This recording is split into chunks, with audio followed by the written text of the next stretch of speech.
नमस्कार। राष्ट्रहित की आवाज़ के साथ मैं रवि गर्गवंशी। रेहरा प्राथमिक स्वास्थ्य केंद्र एक बार फिर सुर्खियों में। बात करें रेहरा प्राथमिक स्वास्थ्य केंद्र की, तो रेहरा सामुदायिक स्वास्थ्य केंद्र में भ्रष्टाचार पूरी तरीके से किया जा रहा है। अगर मैं बात करूं 6 तारीख की, तो मुझे सूत्रों के अनुसार पता चला कि यहाँ पे भ्रष्टाचार हो रहा है। और जब मैं जनता बन करके, वहाँ एक पीड़ित बन करके जब मैं सामुदायिक स्वास्थ्य केंद्र रेहरा में पहुँचता हूँ, तब पता ये चलता है कि मैं जब डॉक्टर के सामने गया तो जिसमें 100 में से 7 दवाएं लिखी थी हुई थी, 100% में से 90% दवाएं जो है बाहर की लिखी जाती हैं, जिसमें एक दवा अंदर से दिया जाता है। इस पर जब मैंने जो है डॉक्टर उत्कर्ष मिश्रा जी, जो वहाँ सीएससी में जो है मेडिकल ऑफिसर हैं, वो बैठे थे, जिन्होंने दवा प्रिस्क्रिप्शन किया, मैंने जब उनसे क्वेश्चन किया कि सर ये जो है 90% दवा बाहर से क्यों लिखा जाता है, तो उन्होंने मुझसे कहा कि आप एक जनता हैं और मैं एक चिकित्सक हूं। अगर मैं यहाँ की कुर्सी भी छोड़ दूंगा तब भी मैं इसका 4 गुना कमाऊंगा। अब ये कौन सा क्वेश्चन हुआ, ये मेरे समझ के बाहर है।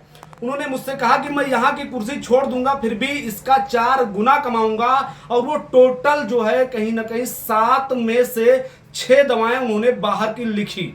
और उन 6 दवाओं की अगर बात करें हम, तो वही यादव मेडिकल स्टोर पे इनकी सारी सेटिंग्स की दवाएं सूत्रों के अनुसार मुझे पता चला कि रखी जाती हैं और पूरा दिन ये उसी की दवाएं लिखते हैं। वहां से मैं लौट आया। लौटने के बाद और इन्होंने मुझसे एक शब्द और भी कहा। जब मैंने मुझसे पूछा इन्होंने कि आप यहाँ क्या कर रहे हैं, क्या काम है आपका, तो मैंने इनसे कहा मैं पीड़ित के साथ में हूं। तो इन्होंने कहा मैंने पेशेंट के साथ में, तो इन्होंने मुझसे कहा कि आप यहाँ टाइम पास करने आए हैं, आपका क्या मतलब है यहाँ आने का। ये शब्द भी इन्होंने मुझसे स्वयं कहा। मैं उस दिन चला आया, कुछ मुझे तथ्य मिले इनके खिलाफ जो कि ये दवा बाहर से लिखते थे।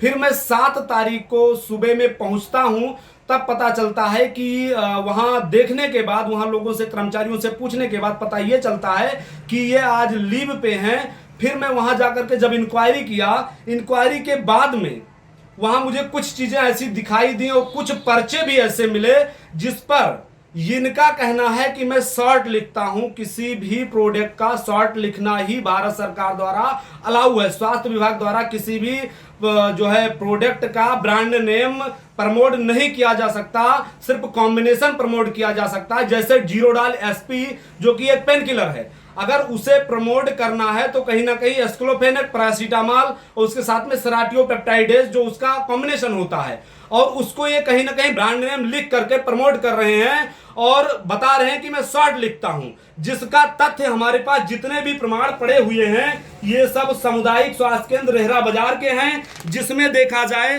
तो कहीं ना कहीं आगे और पीछे दोनों तरफ ये दवाई लिख करके प्रमोट किया जा रहा है। और रेहरा जो है प्राथमिक स्वास्थ्य केंद्र पूरी तरीके से भ्रष्टाचार का गढ़ बना दिया गया है। उसके बाद जब पता मुझे लगा कि ये कुछ सेटिंग्स की दवाएं लिखते हैं, इसमें आप देख सकते हैं छैल बिहारी, ये पर्चा 2022 का है, लिखा समुदाय प्राथमिक स्वास्थ्य केंद्र रेहरा बाजार जनपद बलरामपुर का है। दूसरा पर्चा जो हमारे पास है प्राथमिक स्वास्थ्य केंद्र रेहरा बाजार जनपद बलरामपुर का है, ये बच्चा राम का है, 2023 28/1/2023 का है। इसमें भी ये जो है आगे भी दवा लिखे हैं और कहीं ना कहीं पीछे भी दवा लिख के जो सेटिंग्स की दवाएं होती है उसे प्रमोट किया जाता है। तीसरा पर्चा जो हमारे पास है प्रदीप जी का है, जो कहीं ना कहीं सालों से भ्रष्टाचार करते आ रहे हैं। 2022 में पर्चा लिखा गया है, जबकि भारत सरकार और स्वास्थ्य मंत्रालय का ये सख्त आदेश और निर्देश दोनों है कि कहीं ना कहीं जो है पर्चा पे 60 लिख के जो है प्रमोट किया जाए, ब्रांड नेम लिखकर प्रमोट ना किया जाए। लेकिन हर एक पर्चे पे इन्होंने ब्रांड नेम लिखकर ही प्रमोट किया है, जो आप स्पष्ट देख सकते हैं। यहां पे देखा जाए जितने भी पर्चे हमारे पास हैं, ये अभी हाल का ही पर्चा है। ये राखिया बेगम का है, किसी का पर्चा 29/5/2023 का पर्चा है, फीमेल है। इस पर भी कहीं ना कहीं देखा जाए तो शॉर्ट लिखकर नहीं, ब्रांड नेम लिखकर प्रमोट किया गया है। अब आप लोग सोच सकते हैं कि यहां पे कहीं ना कहीं जहां शॉर्ट लिखना है वहां ब्रांड नेम लिखकर प्रमोट किया गया है। उसके बाद कुछ देर बाद मेरे पास जब ये जान पाए कि ये पत्रकार हैं, ये जो है सीएससी रेहरा में आए थे, तब इनका उत्कर्ष मिश्रा जी का मेरे पास एक कॉल आता है, जो हमारे पास रिकॉर्डिंग है, आप लोग सुन सकते हैं। कौन? मैं डॉक्टर उत्कर्ष बोल रहा था। जी बताइए। भाई आप मुझे पता चला इंचार्ज का फोन आया था मुझे। जी जी। उस रिकॉर्डिंग्स में सबसे पहला इनका जो है बयान होता है कि मैं अपने आप को किसी डीएम या एसडीएम से कम नहीं समझता हूं। मिजाज डीएम गया। एसडीएम से कम स्वाभिमान में नहीं रखता। प्लीज मेरे स्वाभिमान पे चोट मत करो, बाकी सब ठीक। मुझसे ज्यादा स्वाभिमानी व्यक्ति कौन होगा तो सर? बस मेरे भाई तुमको मेरे मैं स्वाभिमान पे एक चोट नहीं चाय नहीं करना पीता चाहिए। अब आप लोग ये सोचिए, और मैं भारत सरकार से निवेदन करना चाहता हूं कि वो इन बातों पर विचार करे कि जो अपने आप को एक डॉक्टर और एक मरीज का रिश्ता ऐसा होता है, घर जैसा संबंध होता है, तब मरीज अपना जो है परेशानी डॉक्टर से शेयर करता है, और वही डॉक्टर अपने आप को डीएम और एसडीएम जैसा सम्मान बताता है, तो कैसे एक पेशेंट का इलाज करेगा और कैसे वो पेशेंट ठीक होगा, ये मेरे समझ से बाहर है। दूसरी पॉइंट उन्होंने ये बोला कि भारत सरकार से जो भी दवाएं या स्वास्थ्य मंत्रालय से जो भी दवाएं हमें मिलती हैं उसमें सिर्फ पैरासीटामॉल और आयरन की गोलियां दी जाती हैं। पैरासीटामॉल और आयरन की गोली के अलावा तीसरा कुछ मिलना मुहज्जर हो जाता है अगर मैं उठ के ना जाऊं तो। जबकि जहां तक मुझे जानकारी है कि बहुत सारे प्रकार की दवाई जो है कहीं ना कहीं स्वास्थ्य मंत्रालय द्वारा सामुदायिक स्वास्थ्य केंद्रों में दिया जाता है, जिससे फ्री जनता का इलाज हो सके, जिसमें इन्होंने शुद्ध रूप से कहीं ना कहीं जो है बोला है ऑडियो में हमसे बात करते हुए कि जो है भारत सरकार द्वारा हमें सिर्फ 2 ही दवा दिया जाता है, वो पैरासीटामॉल और आयरन की गोली।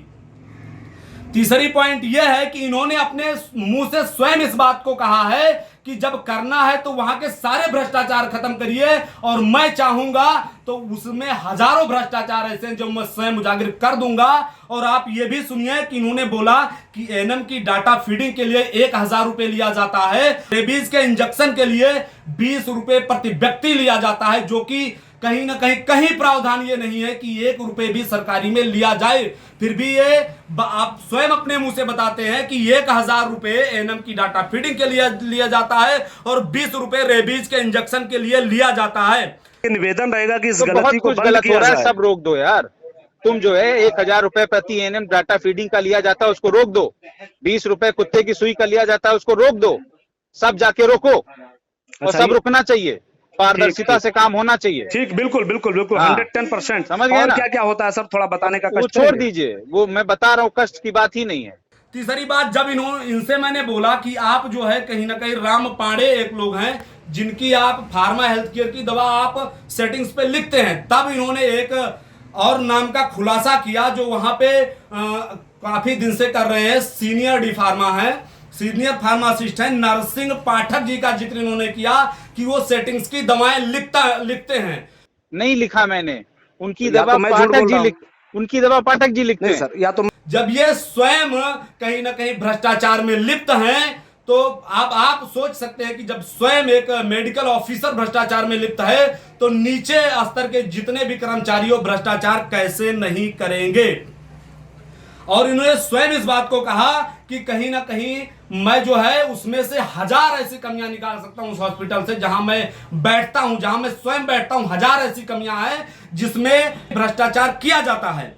सूत्रों के बताने के अनुसार मुझे यह पता चला कि ये अनंत हॉस्पिटल जो कि गोंडा में पड़ता है, वहां ये पेशेंट को डिस्ट्रिक्ट हॉस्पिटल रिफर्ड करने के बजाय, सूत्रों के अनुसार से मुझे पता चला, लोगों के कहने के अनुसार से मुझे पता चला, वहां पे जो है रिफर्ड करते हैं पेशेंट को और छुट्टी होने के बाद उसी पेशेंट को जा करके वहां ट्रीटमेंट करते हैं, जो पूरी तरीके से भ्रष्टाचार है। अब आप सोच सकते हैं कि जहां भारत सरकार, जहां स्वास्थ्य मंत्रालय जनता के लिए, गरीब जनता के लिए इतना बेहतर सोचती है, फ्री इलाज करने का प्रावधान बना रखी है, वही कुछ भ्रष्ट कर्मचारी और कुछ भ्रष्ट डॉक्टर मिल करके गरीब जनता का खून चूसते हैं। जहां 10 रुपए 12 रुपए में गैस की गोलियां मिल जाती हैं, वही डीएसआर 125 रुपए 130 रुपए की एमआरपी का बाहर सेटिंग्स की दवाएं लिखी जाती है, और वो गरीब जनता जिसके पैर में चप्पल नहीं होता है, जो धान गेहूं बेच करके अपना जो है स्वास्थ्य का इलाज कराने के लिए मजबूर होती है, वो गरीब जनता एक आस लगा करके सरकारी हॉस्पिटल में आती है कि हमारा सही ढंग से इलाज हो जाएगा, और उसे कहीं ना कहीं सरकार पर, और डॉक्टर एक भगवान होता है जिस पर भरोसा होता है, और भगवान के स्तर का सम्मान लेकर के डॉक्टर लोग उस कुर्सी पे बैठते हैं और भ्रष्टाचार करते हैं। तो आप लोग बताइए कि ऐसे भ्रष्टाचार के खिलाफ आवाज उठाना सही है या गलत है, राष्ट्रहित के आवाज के साथ मैं डॉक्टर रवि